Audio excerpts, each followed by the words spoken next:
And welcome to another episode of the In 90 Minutes podcast. I am your host, Ahmed Salim. Alongside of me, we have a bit of a skeleton crew tonight. John and David are with me. Happy Monday, gentlemen. How's everybody doing today on this fabulous Monday? Good, good. Yeah. Well, we're feeling it, kinda, here and there. Well, thank you to everybody for watching the show. Thank you for supporting us. If you don't already, please make sure to follow, like, and subscribe the In 90 Minutes podcast.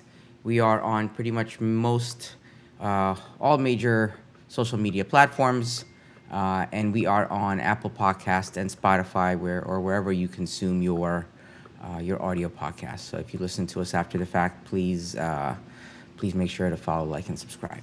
All right, so let's get to it, gents.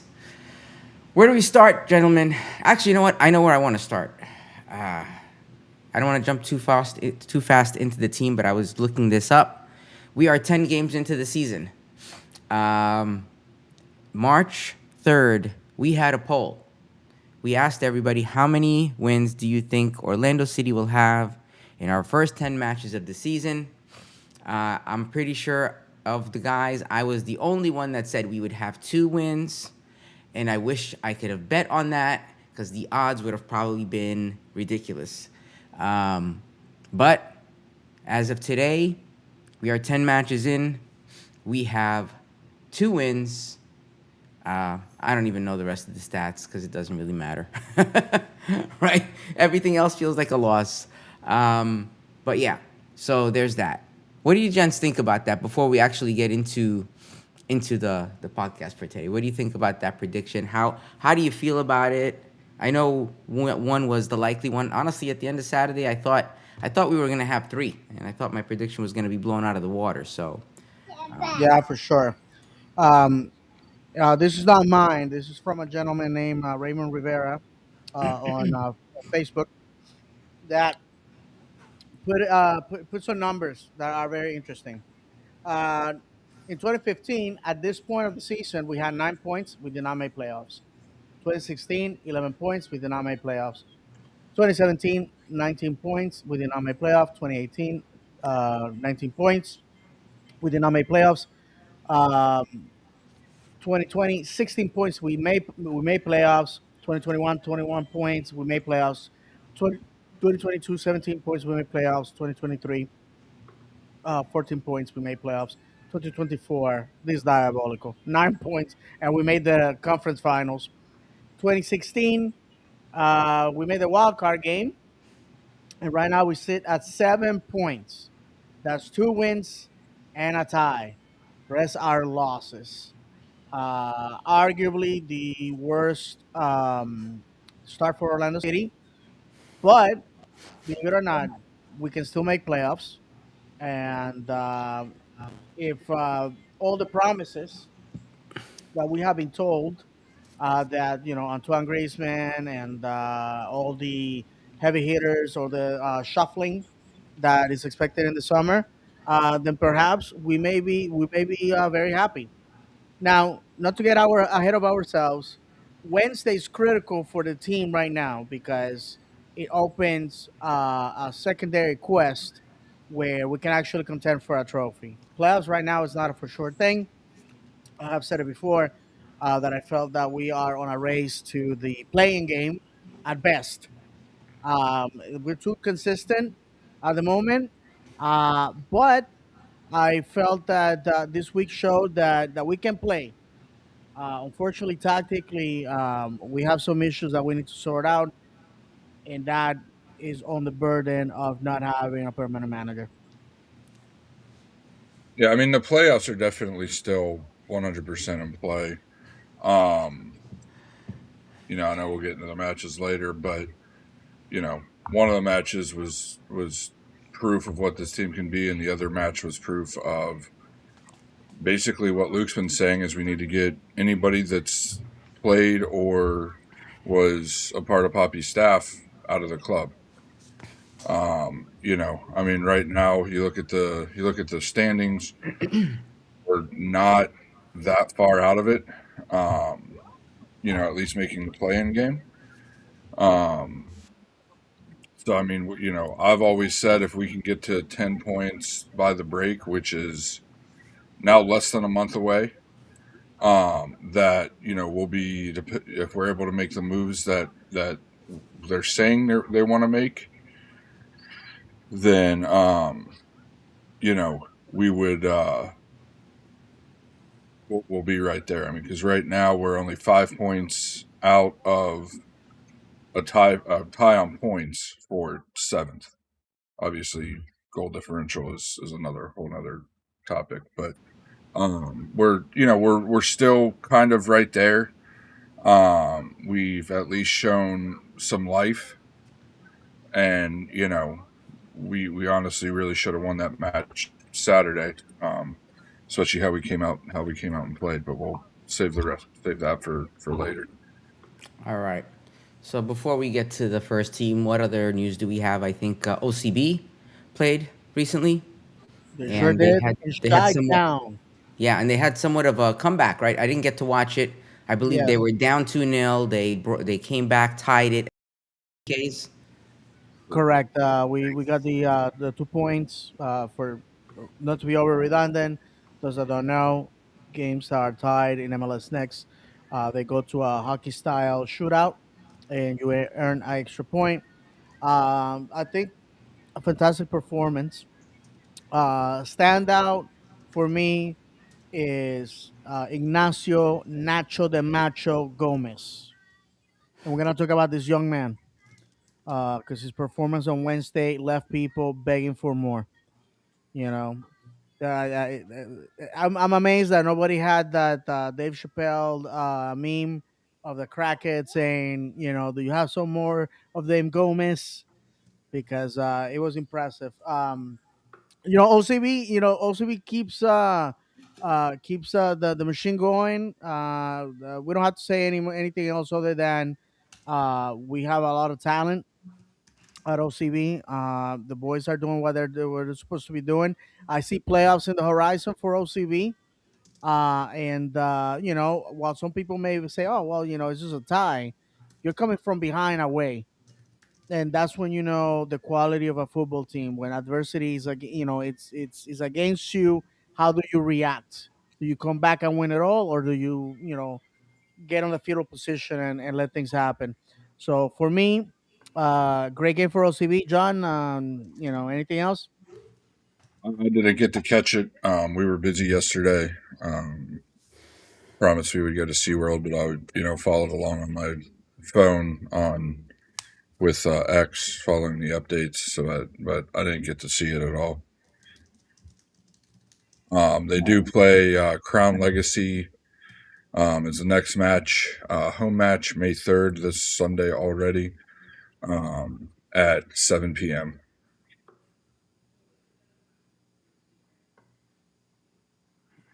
All right. Cool. What about Pride? I believe they just played a few days ago, right? They played on Friday, lost 3-2 against Louisville, right? I'm just looking it up. Okay. Racing Louisville. Yeah. How are they doing this season? Right now, it looks like they're currently in 8th. Right? They have 2 wins, 2 draws, 2 losses. Goal differential is +2, and they're sitting with 8 points. A picture of the standings for those watching. Yeah, that would be bad a spot to be in right now if I was in our shoes. Let me ask you, what else do we have before I ask? Before we get into the first team, Alex Freeman. Do we want to talk about the start?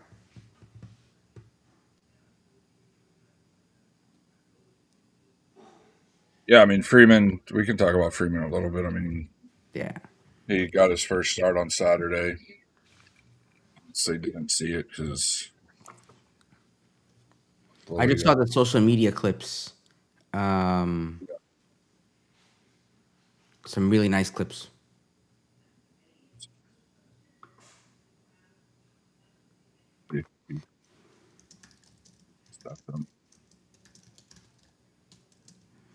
Yeah, he had a really good match actually. 7.9 rating on FootMob. 50 of 52 on passes. 11 defensive contributions, 79 touches. So had a good breakdown of his defensive contributions. He had 2 tackles, 1 block shot, 6 clearances. 4 of those are headed clearances. 2 interceptions and 6 recoveries. Was dribbled past 0 times. Won 4 of 4 ground duels and won his 1 aerial duel. Nice. Yeah, I just saw the few. Played Celta Vigo. It was awesome, man. Awesome, awesome. Okay. I guess that's it, right? First team news. We could jump in. What happened this past Wednesday? Yeah. So this past Wednesday evening, April 22nd, 7:30 p.m., we welcomed Charlotte into Inter Stadium. My expectations were not high, as I think most of our expectations were not high. We were playing a team that at the time, I don't know what their standings are now, but I believe they were in third place. And we came out with the win, surprisingly. It was nice. It was nice to win at home. That's what I'm going to say. Forget about the performance. Forget about everything else. My son was like, I can't remember the last time we saw them win at home. You know, it was just a nice way to have a Wednesday night. The stadium was as expected. It wasn't super packed. We had an okay performance. I think we had some really good moments. I think I feel like the guys might have been surprised a bit too themselves. No, for sure. One of the things that people keep saying is like, "Oh, I don't understand why weekday games are so poorly attended." I mean, think about it. Most of our fans live far away from Orlando. So if you live in Melbourne, which is about an hour away, are you gonna get off work, feed your kids, get dressed, jump an hour on the road to go to a game midweek, and then come back at 1 o'clock in the morning to go to work or school the next day? That's not a possibility.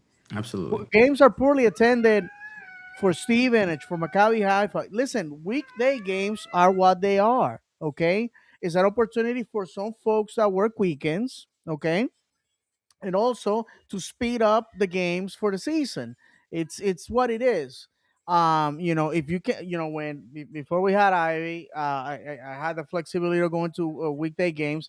Listen, weekday games are a monster of themselves. You see people with work clothes on. You see kids with school uniforms.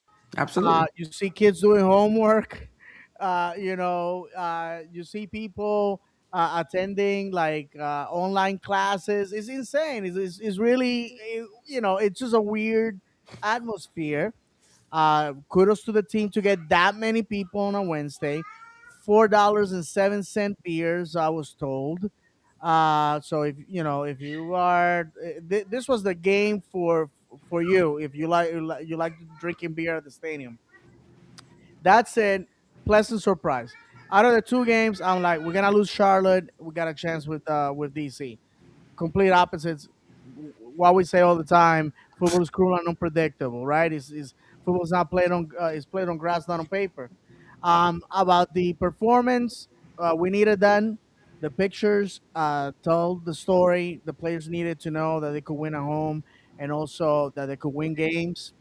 To me, the highlight was the lonely Nacho Gomez. We were told by several sources that if the kid played 300 minutes with the first team, that it was an automatic purchase. Only to have our good friend David G tell us that while that's true, you can only loan the OCB players twice to the first team, and it doesn't seem like it seems like an unfair rule, but it's to protect the OCB players from being exploited. You are getting paid an MLS next contract and then playing with the first team. That's unfair. You know what I'm saying? It's like it's a cheap way of stiffing the players. So to prevent that from happening, uh, there's that many loanees that you can have. As far as Gomez, a product of Velez in Argentina, I talked to several people, beat writers and podcasters for Velez, that told me that the situation with the club is they need money. They need a cash influx. They need the green dollars. Argentina is pulling itself out of decades of stagnant economy. Therefore, the club needs to sell all their talent. And you will say, "Oh, why will any club do that?" Well, it's Argentina. They got 50 kids like him probably in the inferiors right now. In the U10s, in the U15s. So the club wants $550,000 for him, which I think is a steal, if you ask me. And that goal, I mean, it was impressive. Angulo, the man that has received so much hate. There's only two people in this fan base that have received unwarranted hate. One is Ivan Angulo. The other one is yours truly, David Ram. I don't know what it is, man. I don't know. Angulo, the assist to Gomez was filet mignon. I don't know. The guy is putting 90-minute performances. I don't need him to score if he's gonna be having 2, 3 assists per game. That Martin Ojeda once again, be Martin, and I left thinking we're back, baby. Obviously, Saturday happened, but I was satisfied. I was really happy because we proved to ourselves that we have the talent. We just need the proper execution. And I finished with this. When I was in the military, um, I took we took this class about tactical achievement, and one of the things that they said is you can have the best military in the world, the best everything, but if you have poor leadership, poor execution, and poor tactics, you're gonna lose the war. And I think once again, we don't have a permanent manager, we don't have a proven manager, and what we have is right now is a kid with a learner's permit driving Ferrari. That's what's happening. And no, Martin Perelman, nice fella, but we saw Saturday that there's still ways to go for him, and we still have a season to play. Our best opportunity for a trophy is on Wednesday. Is he the man? I am perfectly okay with managers telling me to shut up and eat my words. Alex Revel in Steven Edge has done that and then some. So Martin, that's the goal. That's the challenge. Shut me up. Tell me that you are him. Otherwise, we can see the time and the hour for our new manager to arrive.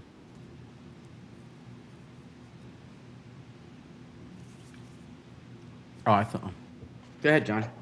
Yeah. Interesting note about Charlotte. They haven't beat us since they beat us in the U.S. Open Cup 3 years ago. We've drawn a couple times. They beat us in penalties once in 24. If you guys remember that, I believe that was the first time our club ever lost in penalties. No, Johnny, was against. Was it right before that in It was Leagues against Cup? a Mexican team. I want to say Okay. Atlas. I think it Yeah, was. at home. Yeah, It was yeah. It at was home. our first time in our history. That really hurt. Because we lost back-to-back ones then. That's right. Correct, correct. We sure did. Yeah. I mean, Wednesday was just, like I said, Wednesday showed what this team can be. To me, Perriman set the team up correctly, pulled the right strings with substitutions. The boys came ready to play. It's amazing the different, I'll say, look the team has when they play a couple younger guys. I mean, you can see it. Even though Justin Ellis seems to be a, more laid back guy, relaxed guy, not that he's not sociable, but like he just doesn't seem very extroverted, seems more introverted and such. You can still see him playing with that passion. Typhy, I said it to Luke on Wednesday. The dude runs with anger. The dude runs like oh, what's his name? The Manchester United midfielder when they used to say he was angry at the grass. Typhy looks like that every bit. I mean, the dude runs his heart out every time he has to sprint. And it showed. And even the young guys that didn't come through our academy system, the three Brazilians, looked every bit the part on Wednesday. Fun match. I told Luke, him and I were talking before the match on Wednesday. I said I have a feeling about tonight, which I haven't had that feeling in a very long time. Coming to a match really since like probably 24. Going into a match, but I just had this feeling like I was super excited to go.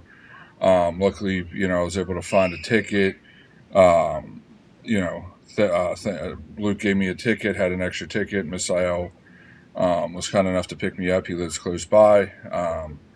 So shout out to those two guys and thanks to those two guys for, helping me out on Wednesday, get to the match. And then we get to the match and, I was right. It was funny. There's a lot of, I made one of the match. It's one of those matches that everything goes right. The amount of predictions I made in the match was ridiculous. Misael and I leave in the 18th minute to go grab another beer. And I'm one of those people that very rarely leave during the match. And I told Misael we're on the way to the shop thing, that cutout that they have, that they added a couple years ago, where you just grab it and pay for it grab a can or a bottle and Yeah. pay for it yourself. I told him, I said, I have a history. Every time I leave to get a drink during the match, the team scores. And sure enough, we're on the way back, and that's when that's when the Justin Ellis. Otavio That's right. slots at home. Typhy has the greatest assist I've ever seen. I mean, to hit a volley in that direction, right to one of your players' feet. I mean, just what a bit of skill to do that. Obviously, he meant to shoot it. Typhy did, but and then Charlotte's goal I called. As the guy was running up, I went, "Oh no, back post!" And sure enough, he was there. And then called Ojeda's free kick goal as well. So I don't care what anybody says. If I'm a free kick taker and I get one in that position, I'm licking my chops. Which I'm willing to say more than likely you see a very good shot coming there, because when it comes from an angle outside a frame like that, especially when it's the closer to the corner it is of the penalty area, it comes out of the same window. You got to come in far post or near post, because the ball is already traveling the same direction. If it's inside the frame, or especially if it's inside the parameters, the perimeter of the goal box, the goal area, the angle changes so much whether you're going near post and far post.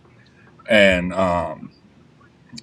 good shot. I mean, beautiful, perfectly placed shot by Ojeda on that. I mean, it was a fun match. It was fun. I said it after the Montreal match. I miss winning. I miss winning big. The team showed how exciting they can be, even without Griezmann. So, and then that basically brought us into Saturday. Very cool. So let me ask you, do you guys think that we won that match because we did an outstanding job, or because Charlotte had an off day? No, I'm gonna say their reaction was the one of, oh wow, they beat us. Yep, I think it was a merit. To I say agree. otherwise, is I, to I agree. disrespect the talent of the players. No, I The, know. I'm just saying, you go in against a team that you know is ahead of you, and we say it can happen at any time. And sometimes people say, maybe they had a bad day, but I don't think so. maybe who knows? I mean, it's Wednesday. It's away for them. The first goal scorer was Thiago Otavio. Otavio. Okay, Luis It's better. Otavio, right? Yeah. Yeah, Yeah. I'm learning this fella's names. impressive goal outside of the foot. That's technique that is of comes from top quality Yep. management. It was an impressive goal. Don't expect it to win goal of the week. They're probably gonna give it to some Pessy tap in. Um, Because when you allowed people to vote, that's all that wins is this ridiculous crap. But anyhow, I digress. Impressive goal, beautiful, right in front of the wall. I hope Luke was there so he could, see it in all his glory. But to me, they tied it, and at that point, you could say, hey, they can win it, or it remains even Stevens. But we went for it, and we won. And we added more goals, and we could have scored more. Maybe 3 or 4. Right now, we need to make a dig at that goal differential, because guys, my fear is that if we don't, then we finish the season and perhaps we're out of a playoff spot simply because of goal differential. yes. Because the goal differential right now is so deep. At times we've been tied with points with other people, but because our goal differential is so abysmal, it pushes us back down Yeah. immediately. I think to rest to compartmentalize. It's such a hard Hmm. word to say. Uh, what happened Wednesday is basically to say we saw sparks of what this club can achieve given the right conditions, Yes. right? Uh, let's say the fact that we don't have a prolific goal scorer in the club. Yes, Ojeda has his moments of brilliance, and Ellis is what it is. He's just a young kid that unfortunately sometimes gets muscle out of the ball by men that are much older and heavier than him. That happens. He's an 18-year-old kid. I can't expect. I just came from my kids' graduating class awards, and basically I was surrounded by 17 and 19-year-old kids. And I gotta tell you, I can go there. I'm not a big guy. I can go there in a fight. I can maybe beat 20 of them. You know what I'm saying? I mean, it's what it is. Ellis has a beautiful technique that I think is gonna improve as he gets older, gain some weight, gain some muscle, gain some experience. Um, my point to MLS, and I think Twelman, in a moment of rare eloquence, said is, I look, they're playing with teenagers, they're playing with an OCB squad at heart, and they beat a team that is top 5 in the East. Incredible achievement. One of those nights where you just want to relieve it every now, for years to come. But unfortunately, we need more nights like Wednesday and less nights like the one on Saturday. So, just a reminder: the tiebreakers for the playoffs is total number of wins, First. then goal differential. Yes. Nice. Okay. All right. Uh, That could be an so argument. yeah, but I mean, David and Ahmed. I mean, Ahmed, you've been on it, the show for what? You started late in the first year, right? Yeah. So you've been on the show since 23, which is the same year we started the show. Haven't we been saying since 2023, play the kids, play the Yeah. younger guys? Absolutely. Especially when you have those situations where we're sucking, where we're losing, and where everything seems lost. It's like at least do that as a glimmer of hope. But no, we did it like as a last resort, Yeah, and then we criticize them when they don't perform at yeah. that point. You know.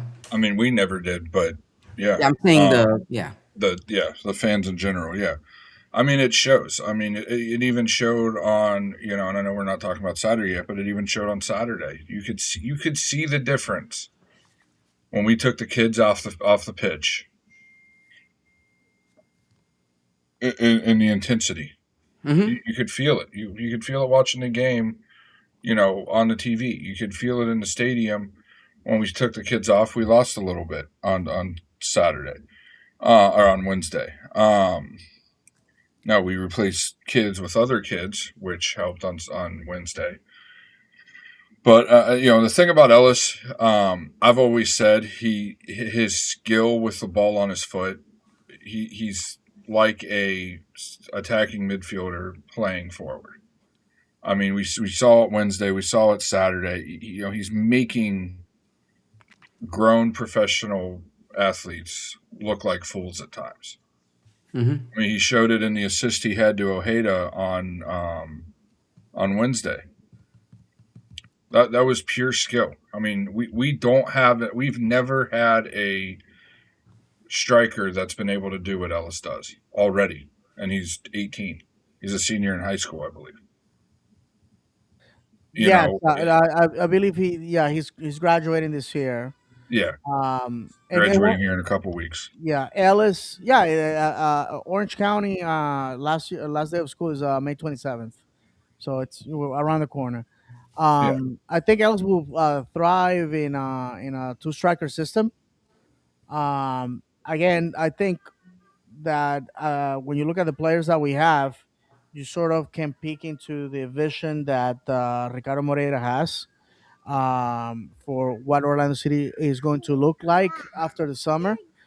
And you know, eh, Ricardo wants a high scoring, aggressive, speedy Orlando City, and I'm all for it because that's the type of football that I like. I am tired of the scoring one goal and bracing for dear life. Even on Saturday on a loss, we did not play like that. We Mm-hmm. went for it. Okay, we went down. We went for it. Unfortunate goal called offside that could have made the difference between the win or a point. Because goals do change games, to quote Adrian Heath. Um, to be honest with you guys, yeah, we got the 3 points. But on Wednesday, unfortunately, we couldn't. How we got 6 points, I would have been over the moon. Yeah. But I think to wrap it up, I think honestly, how we lost against Charlotte and won against DC, probably the fan base wouldn't feel as deflated because if you beat Charlotte on Wednesday and you go to DC and defeat them, then you start thinking, hey, maybe we can survive until this stuff is sorted out. But the East is so bad this year, so erratic and so inconsistent. There, right now, you cannot predict who's gonna make playoffs and who's not going to. Yeah, but I think the guys, especially all the guys, but especially the young guys, needed that win on Wednesday more than anything because we've always been talking about how the current state and how everything going on could really kill your confidence, right? So to go in to play a team that's third, regardless of why they're in third place, right? If it's luck or whatever, it's still you beat a team that's in third place. So they go.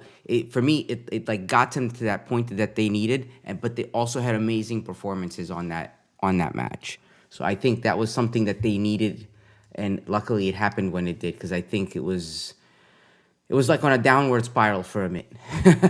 So I think this was like a nice course redirection for the team, especially for the younger guys, because it's as much as we say it, when you have that many losses in a row, or when you have all these bad things coming at you, it just starts to kill your It's confidence. demoralizing. It's Yeah, demoralizing. absolutely, absolutely. And that I feel like you and could see it on Saturday that they were of higher spirits. What were you gonna say, John? what a job Taifi did on Zaha. Yeah. Oh, I I'm sure mean, did, man. he. I mean, the last two matches, um, Houston, and uh, going up against who he went up against with Houston with their left winger Augusto. I mean, yes, Augusto still had man of the match according to the Foot Mob ranking, but the dude's been unplayable most of this year. You know, he's been playing at an MVP level. So for him to lock him up and not allow him to score a goal against He got Houston. really frustrated at one point.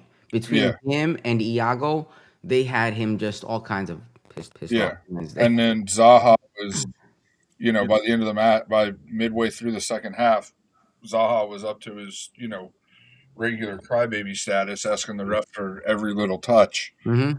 And Taifi did an amazing job against him on Wednesday.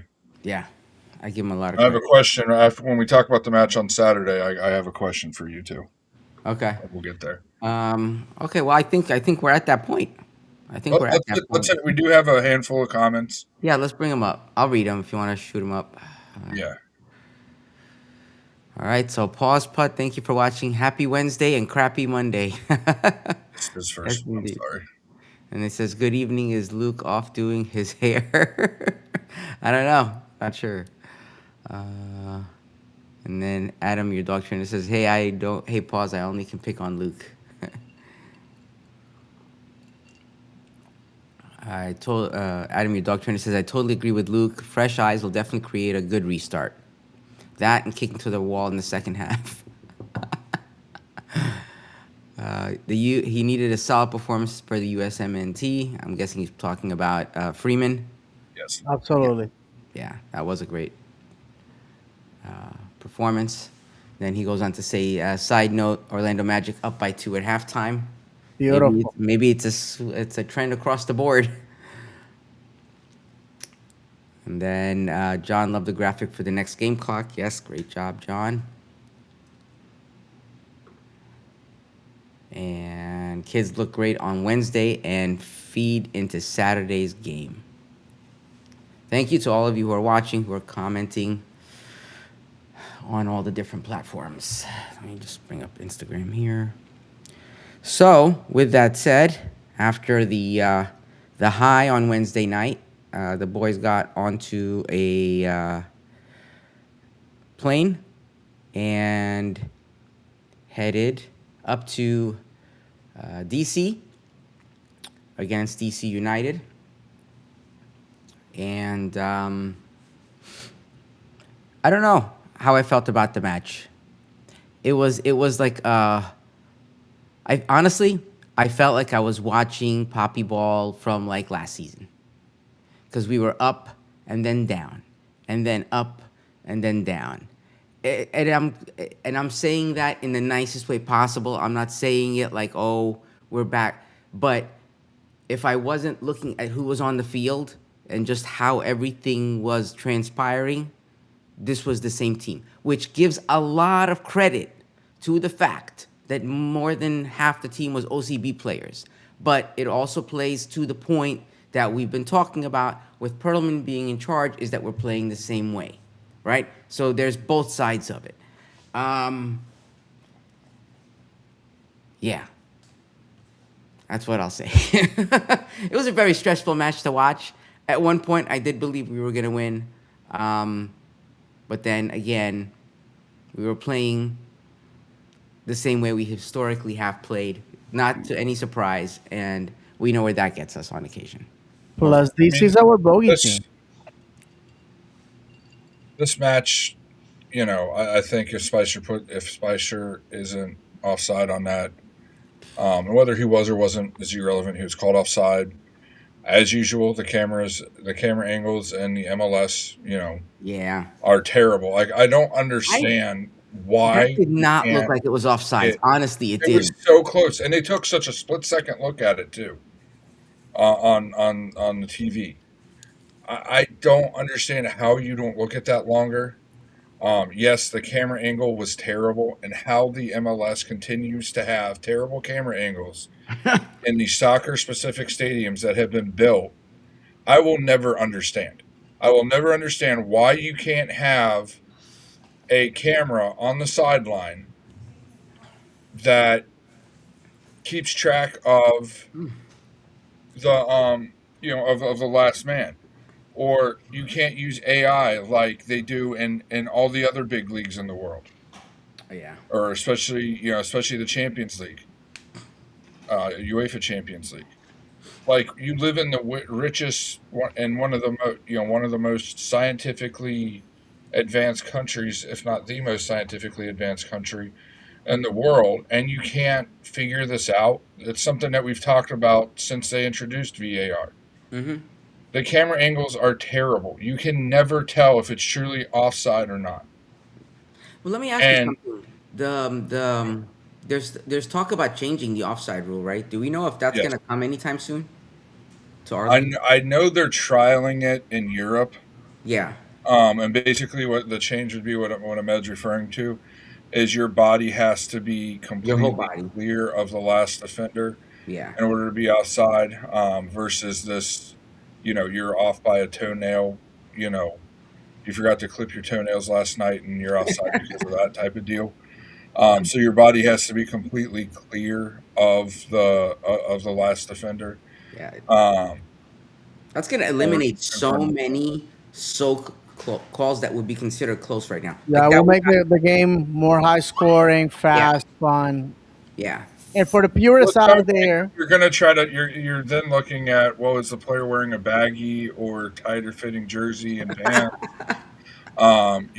Is the center back that was the last man back, is he wearing, a full shin pads or knee brace that kept it? Either way you do it, there's always going to be controversy Yeah. when you're dealing with something like this.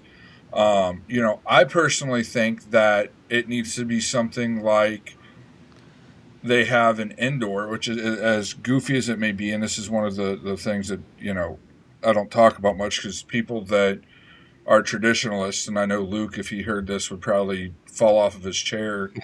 But do it like they do on indoor. A lot of indoor places have that line that unless you pass that line, you're not, on the Almost field, like in painted hockey. on the field. Almost like hockey. Almost like like the icing Yeah. line in hockey. almost, yeah, almost. It's you see it. It's like it basically marks it marks the pitch in thirds, Yeah. basically. And if you're behind that on your attacking end, you can't be called offside. Yeah. Well, Adam, your And dog trainer, says that the World Cup will be the change that when FIFA puts it into effect, he's thinking. um Listen, the so purists will say that the new rules ruin the game. I don't hear anybody complaining of the fact that now we have 5 subs instead of 3. I You know do. what I mean? There's Or people that we have complaining all the time about it. Yeah.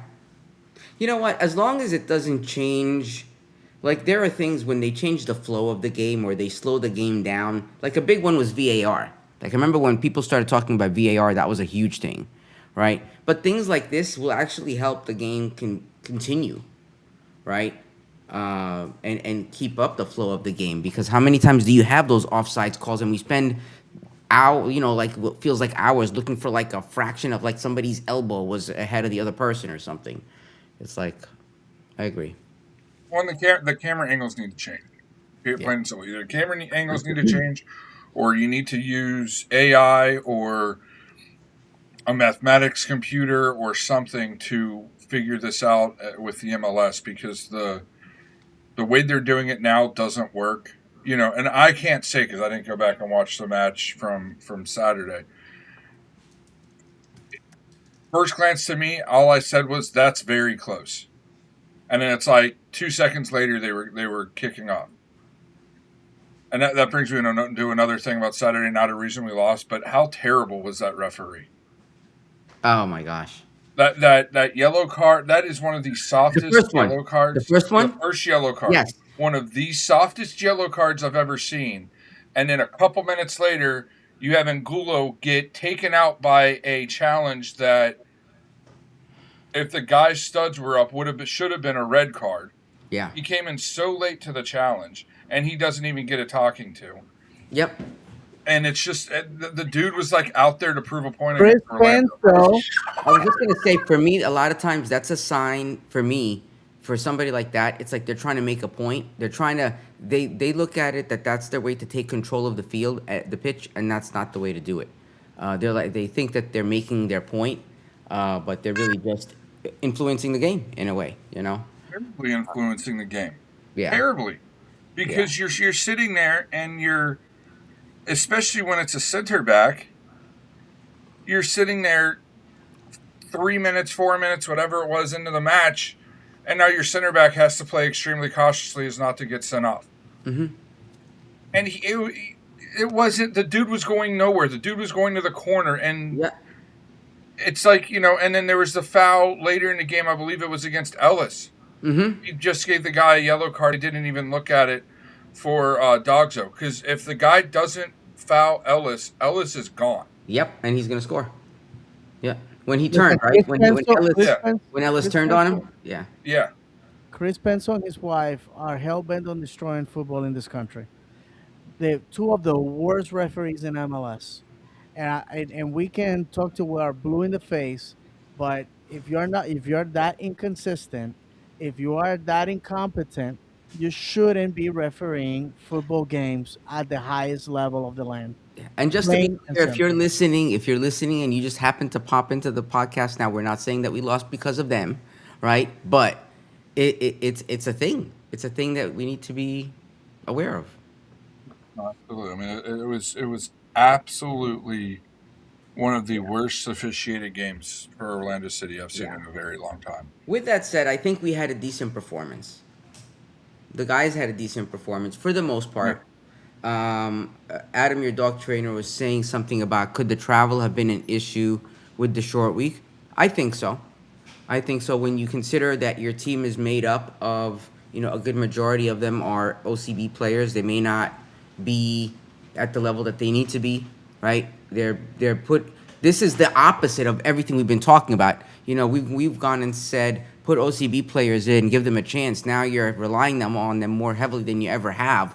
So yeah, you're gonna find weak spots. You're gonna find areas where they need to build up. That's the whole reason that they're where they are, right? And So, DC is a bogey team.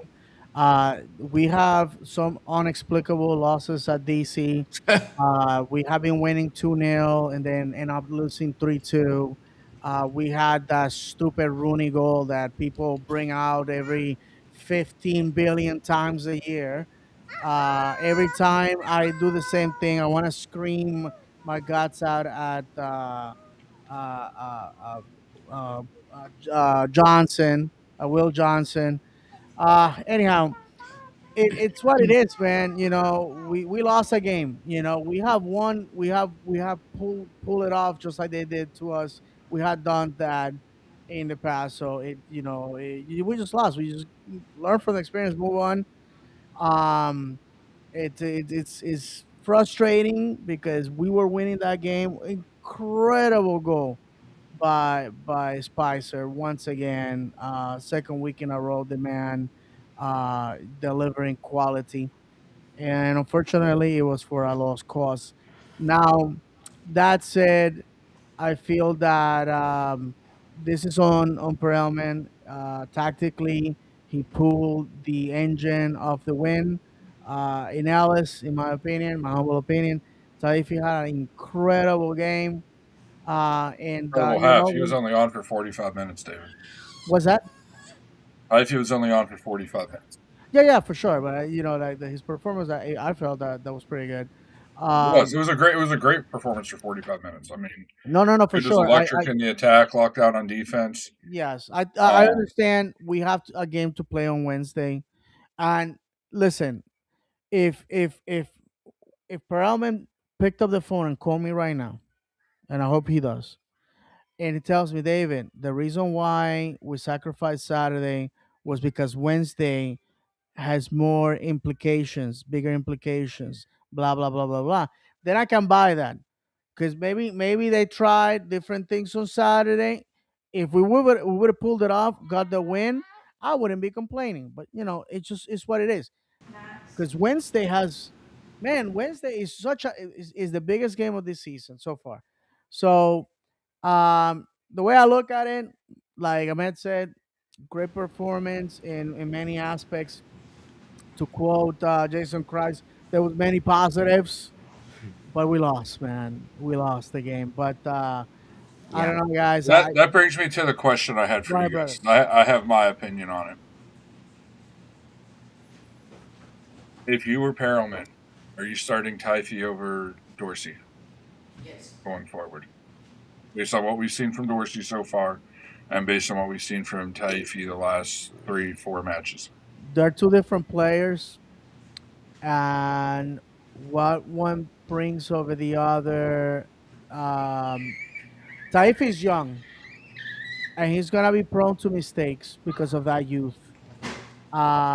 He has great stamina, and on the opposite side, you have experience. You have never say die attitude.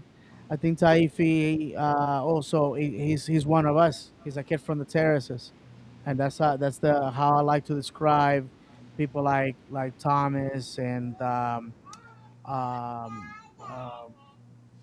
God, I can't remember. He played for us a while back. Anyways, I'll remember his name. We had two players already that came from the academy. Play, Mikey Holiday, those type of players, right?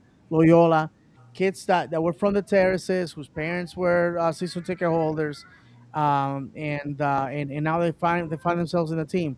I think it's an interesting question, John, because if I answer it, I'm gonna answer it like a fan, right? Everybody wants Taif because he's a hometown kid, right?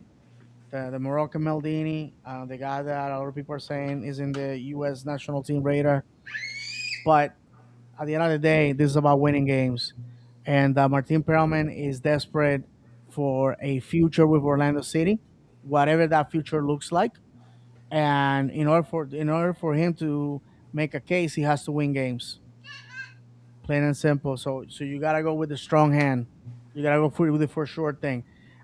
Nobody wants to gamble with their own money. Well, exactly, and that's why I brought up the question: Yeah. if you were in Perriman's shoes, If who would you go with? Yeah, I mean, for me, I would say I would start with Dorsey, and because I feel like to the point that we're saying right now, these OCB players, they come in and they come in with this energy. They're like on fire, right? And not on a regular basis. For me, it would depend on who we're playing. But if you said to me, what's your starting in that position, I would go with Dorsey because of the experience. Because then when we're in that stage and you need a sub that comes in with that energy, right? And for the newer players, because I always think back to like when Duncan started and when Enrique started, and we used to have them start, and you'd see them putter out like towards the second third of the game. I would want them to start later and finish off the match, right? Because then they come in, they change the pace, and then they can finish it out, and they bring a new life to it when we need it the most, right? That for me. There would definitely be matches where I would start him, but I think it depends on the match. But I I think they mean, need more time for sure.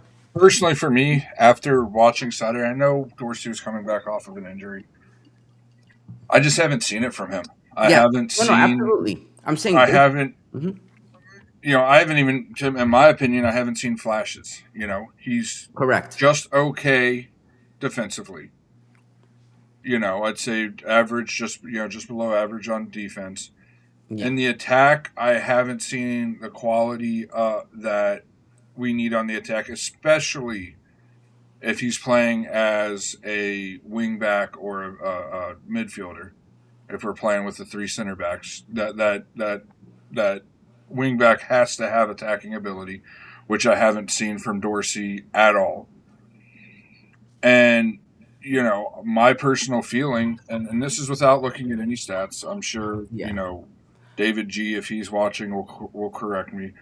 I just feel like Taifi's faced two players the last two matches that have been the highest quality, of the highest quality that we've faced this season of on the attacking left side from the opponent, Yeah.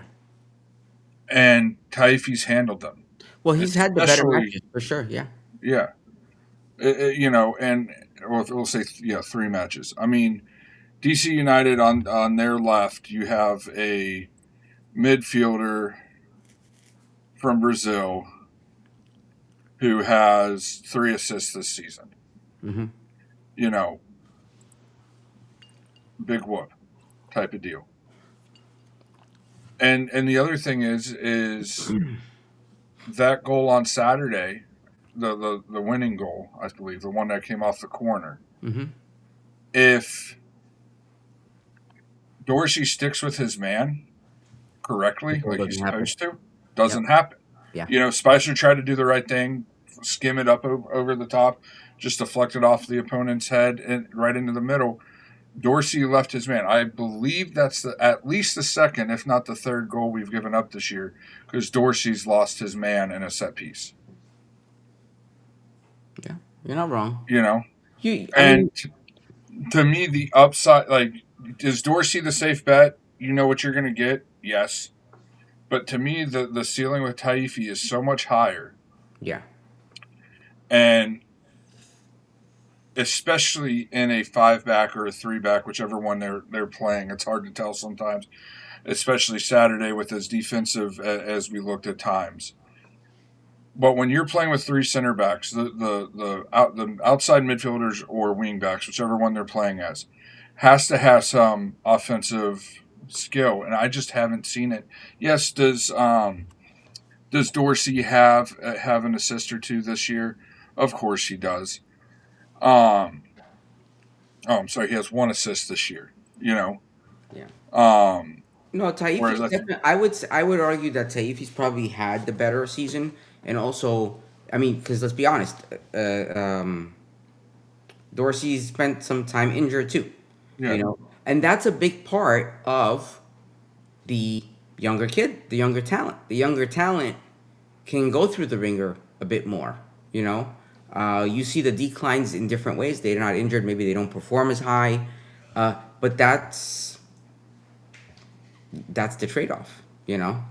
And I mean, to me, it's you know, and maybe it's my bias since he came through the academy, but to me, the play on the field shown that Taifi should be starting over Dorsey. No, if you're basing strictly on performance, right? If you were to say based on performance, who would you play? Yes, I absolutely agree with you, because we haven't seen that performance from Dorsey now for whatever reason, whether it be injuries or whatever. That he hasn't performed the way we'd expect. So if you're basing it strictly on performance, yeah, I would agree with you 100%. But it's tough. It's a tough, and that's where you need a coach who knows how to get the most out of the players at the best time, right? Because with players, with the younger players, I feel like you want to start them not just selfishly for you as a coach, but when when it puts them in the best position possible. Because if you're gonna put them in and end up taking them earlier than halfway through the match, that's a bad look for them, and they're gonna feel like they're missing out, right? You want to put them in and then be able to perform their best. So it's finding and understanding those players, how they perform their best, when they perform their best, and being able to leverage their talent at that time.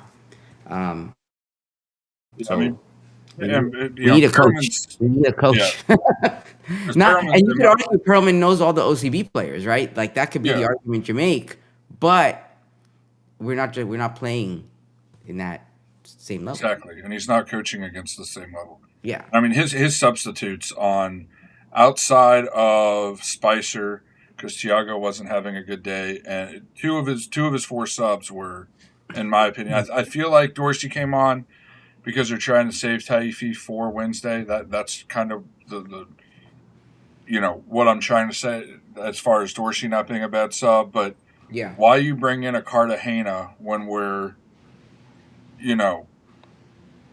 tied? And not bring in Gusky. Cartagena, who hasn't played in 2 months. Gusky, who's been solid. You know, why you bring in... Because, honestly, Cartagena, as much as I like him and as serviceable as he's been for us, was awful. The worst player we had on the pitch all day on Saturday. By a long shot. Couldn't complete a pass. Couldn't defend. Was slow to react. And really, the only thing he did for us, the only thing he did in the match was get a yellow card. And right away, too. It was like early on.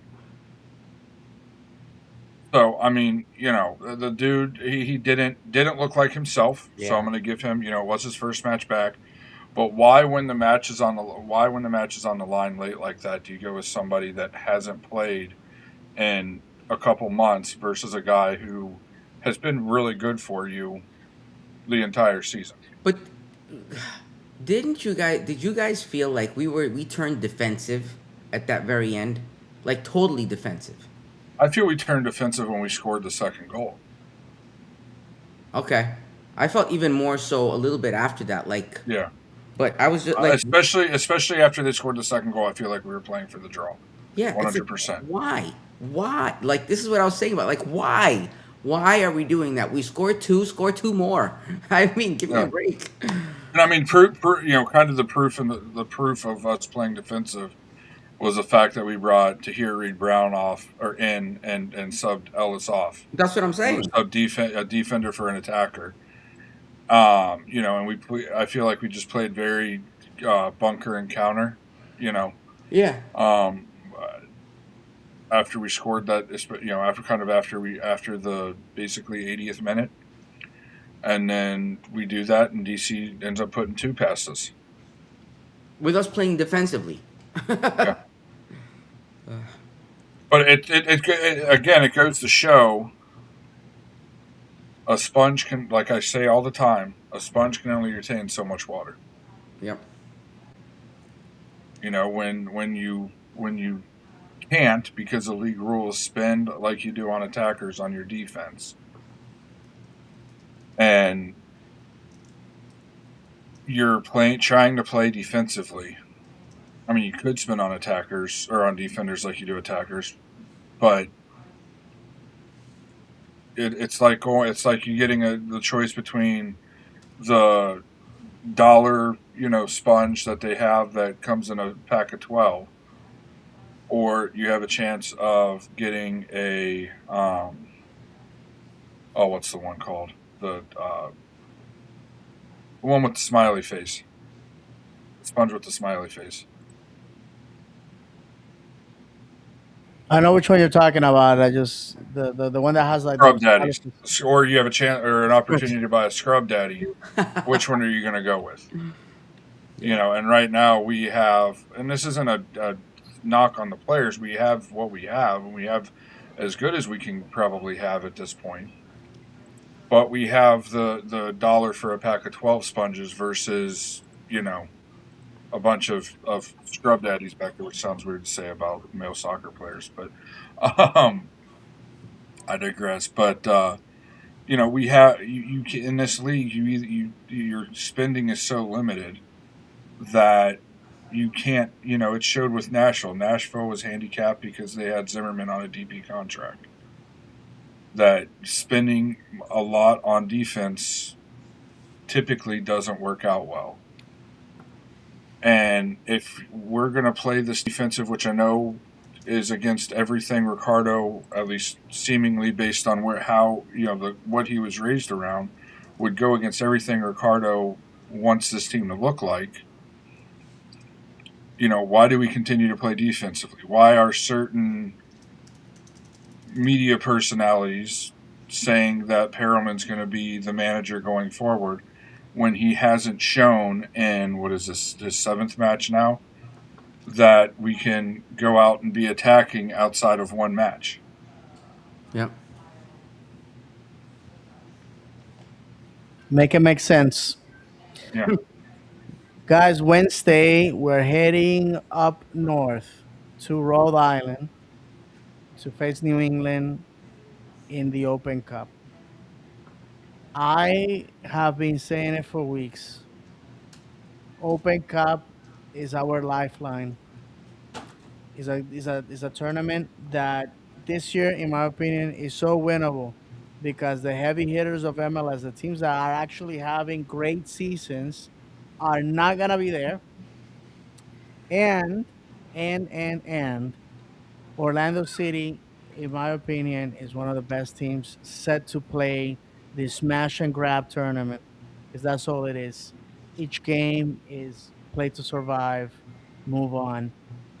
If we win, we make sure that the next time we take the pitch on this tournament, we do so with the Frenchman, with the Flying Frenchman.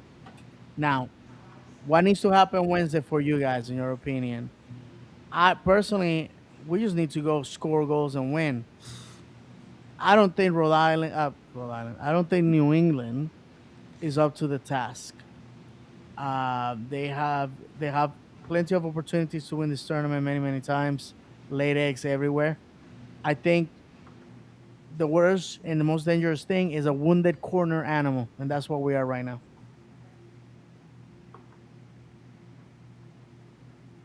I have a tough time saying we're the best team in the tournament when 7 of the, what is it, 8 or 9 remaining MLS teams are above us on the table, the supporter shield. Remaining in the MLS, you obviously have us, New England, Columbus, Red Bull New York, NYCFC, Charlotte, Atlanta, Chicago, St. Louis, Houston, Columbus, San Jose, and Minnesota. Is it our best opportunity? Yes, because we're 3 wins away from a trophy.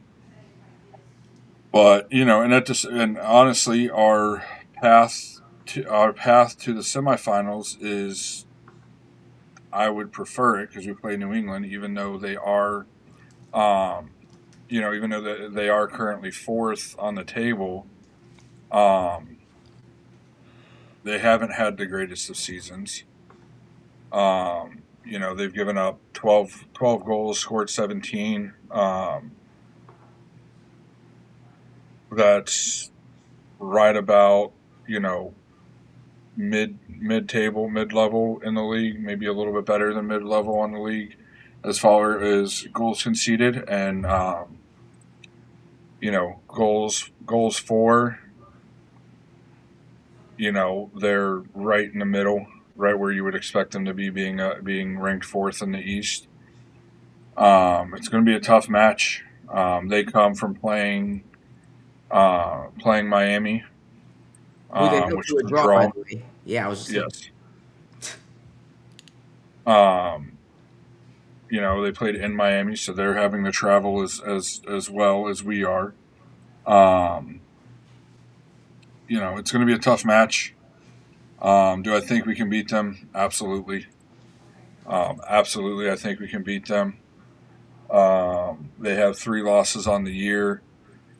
Those losses came early. I know that much. Came to Miami, Nashville, New York, and St. Louis. Against Miami, they lost 4-1. Nashville, they lost 4-1. New York Red Bulls, they lost 1 to 1-0. nothing, Yeah. and then St. Louis, they lost 3-1. And St. Louis is awful this year. Fun fact with St. Louis, we were actually before the season started, we were asked by one of their podcasts what we thought about the left back. Why can't I think of his name? The Brazilian left back we had. Rafa Santos. Santos, yeah. What Rafa Santos? What we thought about them? They asked us on X. Gave them our honest opinion. Basically said, on his day he's incredible, but more often than not he's very subpar. And they actually went back to that, and Twellman in his experience said, yeah, anybody watching him the last 3 years could have said that. And, obviously I had to clap back because I very much dislike Twellman. I'm like, yeah, that's why they asked the podcast that had watched him, of the team that he had played for the last 3 seasons, what we thought about him. Like, thanks, Sherlock. Oh my gosh. So, fun fact about them. But, I mean, do I think we'll win Wednesday? At this point, man, I don't know. Especially after Wednesday. If we show up and Perriman pulls all the right strings like he did on Wednesday, yeah, we'll win. But he's pulled the strings right 1 time in 7 matches. I hope that he comes out with a lineup that looks a lot like we've seen the last 2 matches. I think Ellis, has looked the part. He's learning. I mean, anybody that's watched the 2 matches that Ellis has started, there's times the guy gets into trouble that he retains possession of the ball that I have no idea how he comes out with the ball. He is Ellis more than any other player, and this isn't a knock to any other player. We have never had a player playing in his position like Justin Ellis. Plain and simple. DK was different. Carl was different. Duncan's different. Enrique was different. We have never had a player that is as the size and strength of Ellis. Yes, DK was bigger and stronger, but his size combined with his skill on the ball. The dude is silk with the ball on his foot. The dude gets the ball, and you can tell he's not. I feel like at times Duncan gets the ball, and he wants that ball off his foot as quick as possible. Whereas Ellis is like, give me the ball, let me find somebody that I can get an assist to. So I really hope that we continue to start Ellis. It will be interesting to see in the summer what happens when Griezmann comes in. There's a lot of things that'll be interesting, which we'll cover more on extra time this week. But it's been such a weird year with how bad, which is the reason of the show's title, with how bad we've been, and it's like we come out Wednesday and look as good as anybody, and then we come out on Saturday and lose to a team that's towards the bottom of the table.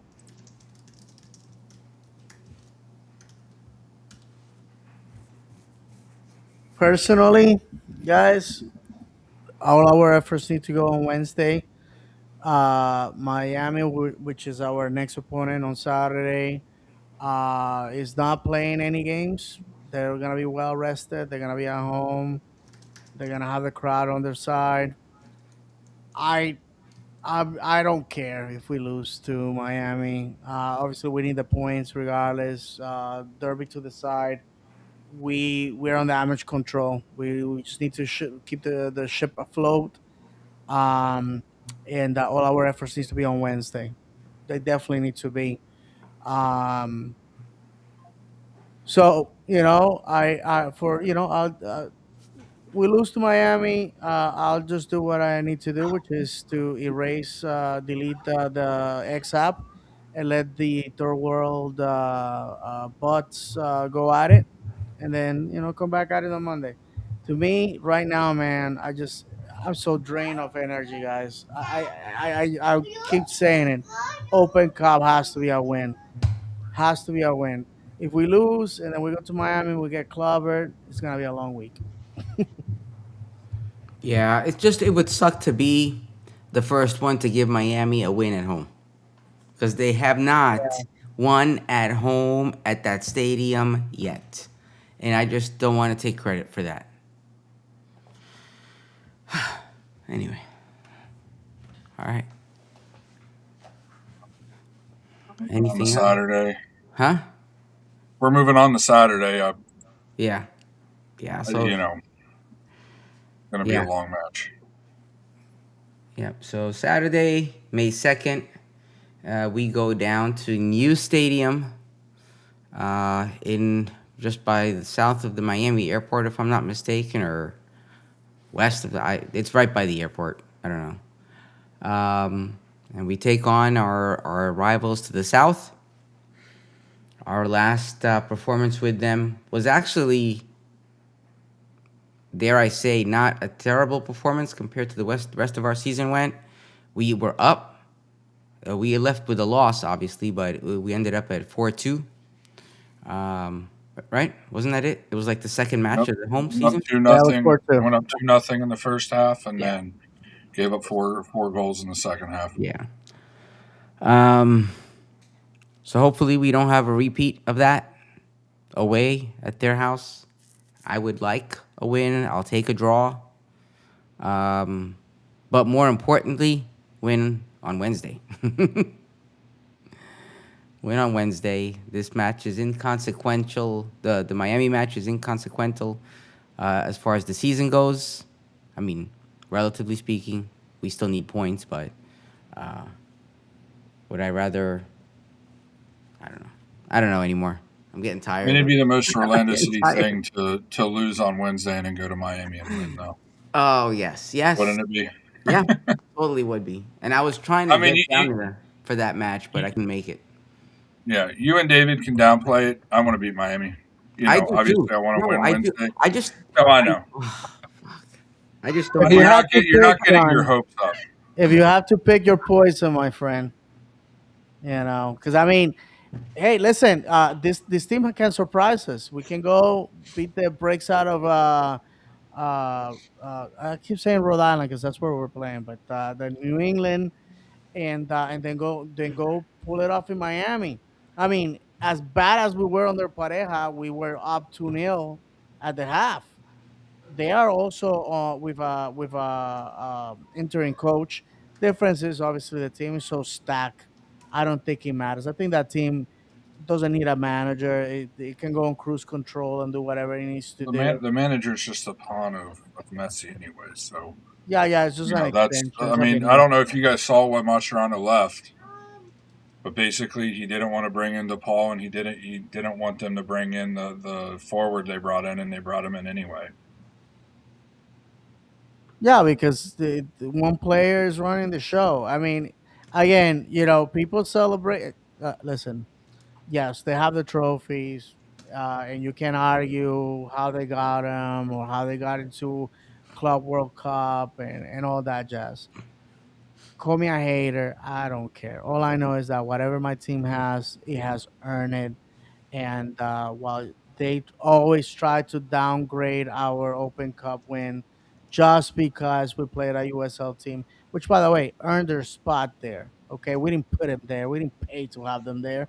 They got there by beating MLS teams, and I would love to remind them, hey, we got there beating you along the way. You could have been playing a USL team at home, but you didn't. You play Houston, and they beat you at home, and they took that trophy away from you. So, fact of the matter is, guys, yeah, I would love to beat Miami. Basically, what I'm saying, which one will hurt? Like, to me, losing to Miami will hurt way more than losing to Oh New yeah, England. yeah, for sure. But You but know, the implications, the ramifications of Open Cup is it's a trophy that we can win with the better version of ourselves that we have been promised that is happening after the summer. That to me, I care about. Yeah. honestly, David, I just don't see that happening. What's So that? after this, we pay us winning U.S. Open Cup. You don't think that we can win U.S. Open Cup after the summer? I think we can win. I think we can win We have to make it to the everything. summer. But That's we the have Right, to right. thing. make We're in it there. survival We have mode. to make it there first. So after we play New England, we play Columbus, and then after Columbus, we Oh, either play one of the two New York teams because they play each other this week, Right, Charlotte John. or But Atlanta.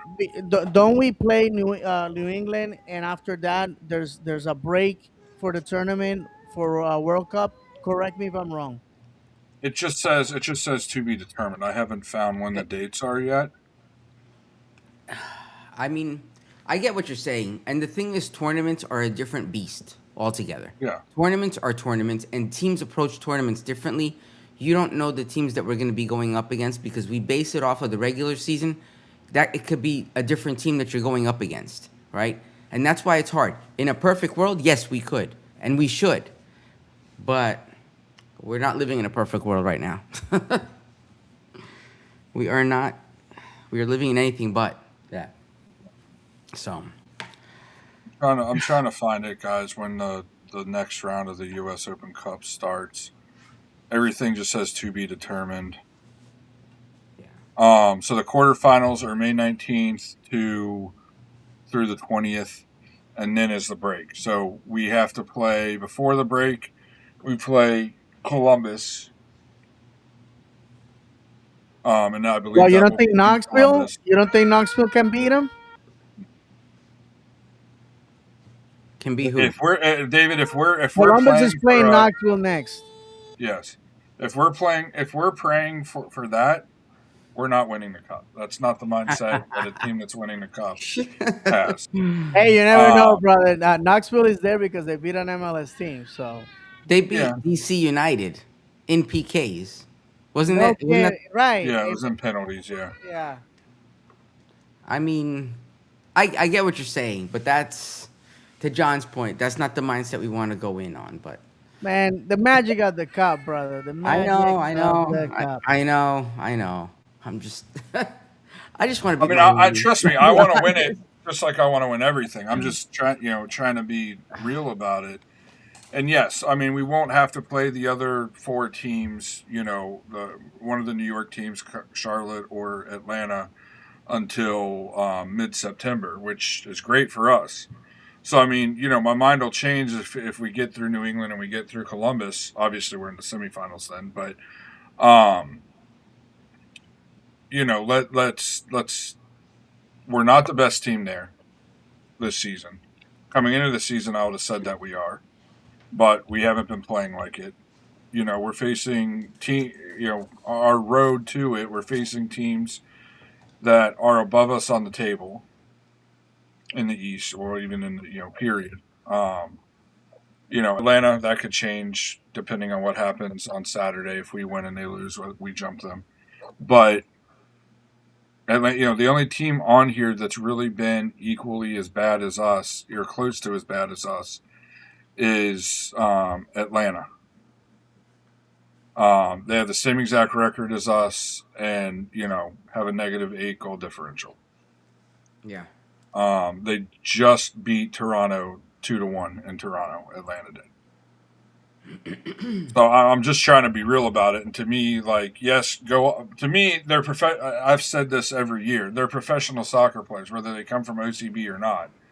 You know, they're professional. They're professionals.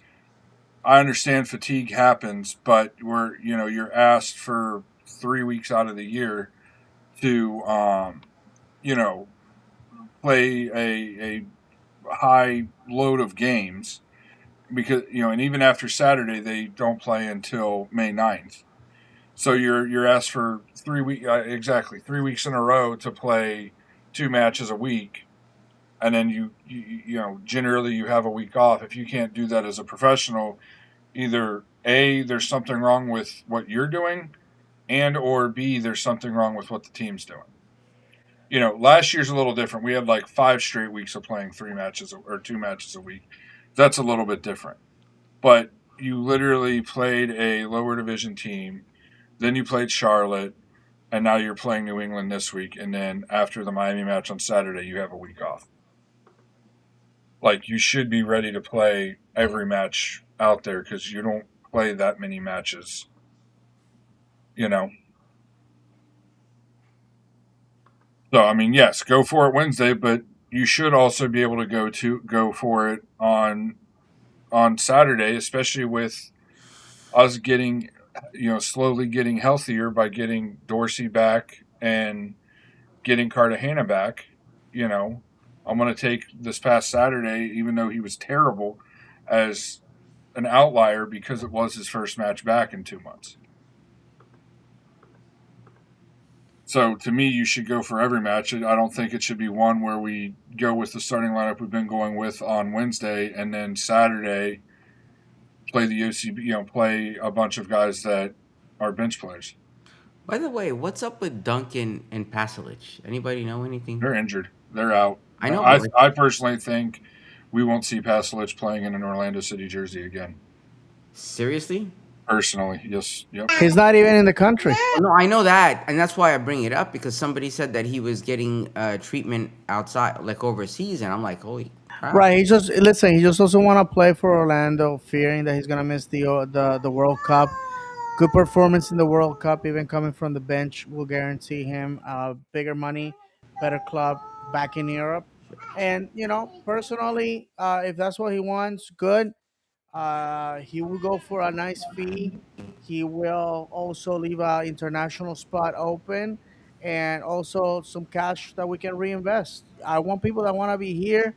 Unfortunately, Pasalic came in at a time of turmoil. He's only seen failure with us, and I wish him well. I'm not, throwing myself in a pile of ash, you know, tearing my clothing and mooring, and listen, you wanna leave, you wanna leave. Well, the dude knows. I mean, obviously, we seem to prefer right now playing, some version of a 3-5-2, and with the type of player Pasalic is, it's not his preferred position he's playing. He doesn't want to play defense, so he's not going to be one of the midfielders or wingbacks. And honestly, he's not well suited to be one of the two strikers, or the more attacking of the midfielders, because that's Ojeda's spot. And I'm sorry, as good as Pasalic is, you're not going to bench Ojeda for Pasalic. Um, so the dude knows that there's not room in the squad for him.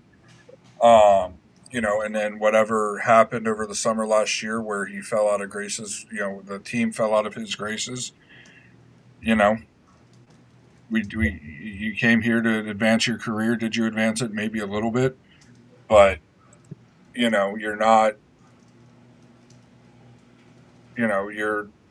yes, your value skyrocketed with us, according to FootMob. Your transfer value skyrocketed. So maybe a team in the lower end of the Bundesliga or France or Italy will take a look at you, but you did what you did. Like I say with most of our players, there's very few players that I really care how they do. Obviously, I want all of our former players because it looks good on us to succeed when they leave. But there's very few players that I really pay attention to after they leave. I mean, really, it's three, and that's DK, Freeman, and Thomas Williams. And Thomas Williams is more of a personal reason why I pay attention to see what he's doing than him actually being on Orlando City. Because to me, once you're not wearing a badge, you're off my radar.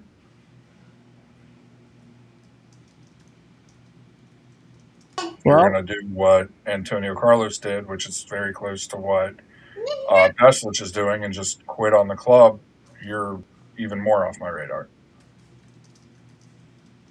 well, that's how it is. Players come and go, support remains. We'd like to thank the 10 people that are watching us live. That's probably the lowest number we ever had. But I get it. I get it. It's not happy times. And I would like to thank everybody that's gonna watch us later. Everybody that's gonna consume us on audio. Thank you very much for the support, not only for the show, but for uh, extra time. Everybody that's following us on social media, Instagram and X and Facebook. Thank you very much for the support. It's a tough time. It's a tough week. Next Monday we'll be back to talk all about it.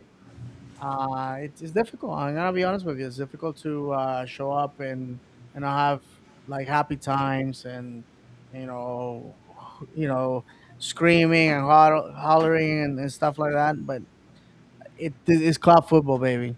Peaks and valleys. Uh, Last words from me. I just hope that the team can find inner strength and get us the results that we need. And also, it's already May. Thank God.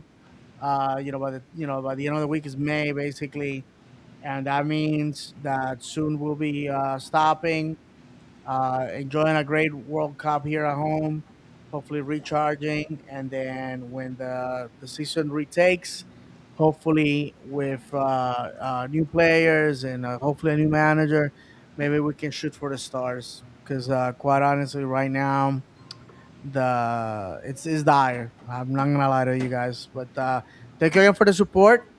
We always appreciate it. The kind words that you guys tell us when you see us live. Uh, I can't tell you enough how much that means to us. We do the show because we love the club and we like to talk about it and talk with like-minded people. So as for me, thank you again, and hopefully the boys can give us something to cheer about this Wednesday and Saturday. Real quick, because I didn't get to say it before, he brought it up before I got a chance to get to it. Thanks to Adam, your dog trainer, for those watching. The graphic in the bottom left for the next match, he suggested last week that we add a graphic of the the clubs on there. So I did that. So I think it looks nice. I'll keep tweaking with it to see if I can get it oriented with the orientation a little better, a little more legible. But thanks to Adam, your dog trainer, for that. I think for a first time kind of trial run, it looks nice. And as always, apologies about extra time last week for those that tried to catch it on Wednesday. I don't know what happened. I scheduled it on Tuesday and went to just on Thursday to see how the video was doing, and it wasn't there. So on YouTube, so I quickly uploaded it. It was actually Thursday morning, Wednesday It was overnight. on time on audio, John. Yeah, I know.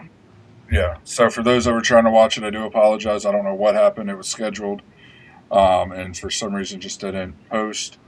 But catch that, again this Wednesday. All right. So we'll call it a wrap, and we are going to leave you the only way we know how, reminding you that football is played on grass, not on paper, that football is cruel and unpredictable, that football is a pound of talent and an ounce of luck, and if you have not cried for joy or anger over football, have you ever really footballed? For the whole crew, including Luke, Misael, David, John, and myself, may God bless you, and as always, vamos, Orlando!